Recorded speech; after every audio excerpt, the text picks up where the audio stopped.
എടാ നമ്മുടെ back yard ഇല്ലേ, ആ ബാക്ക് യാർഡിലുള്ള മേപ്പിൾമാരെ മൊത്തം വെട്ടിക്കളഞ്ഞിട്ട് മൊത്തം കൊന്നപ്പൂ വരണം. അപ്പൊ നല്ല മഞ്ഞ കളർ നല്ല അടിപൊളി രസമായിരിക്കും. നീ കഴിഞ്ഞ തവണ എന്റെ മുണ്ടെടുത്തോണ്ട് പോയിട്ട് അതിനകത്ത് നീ മറ്റേ അച്ചാറ് വീഴ്ത്തിയില്ലേ?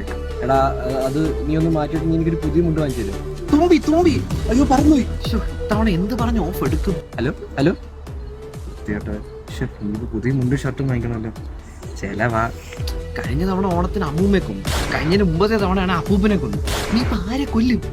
ഡയറി ആണെന്നല്ലോ, പക്ഷെ അയാൾ സർട്ടിഫിക്കറ്റ് കാണിക്കണമെന്ന്. കുളമായി, എല്ലാം കുളമായി. എടാ ഞാൻ അവന്മാരെല്ലാം വിളിച്ചു, ഒറ്റ ഒരുത്തിനും ഇല്ല. അവന്മാർക്കെല്ലാം ജോലിയുണ്ട്, മറ്റേതുണ്ട്, മറ്റേ പരിപാടി ഉണ്ടെന്നൊക്കെ പറയണേ. നമ്മൾ എന്ത് ചെയ്യും? ഇത്തവണത്തെ ഓണം എന്തായാലും കുളമാവും. എടാ ഒരു കുളം ആവത്തില്ല.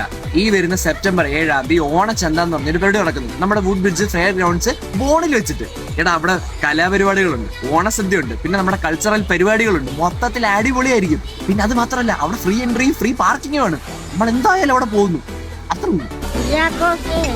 ഞാൻ ഇറങ്ങാം അമ്മച്ചി.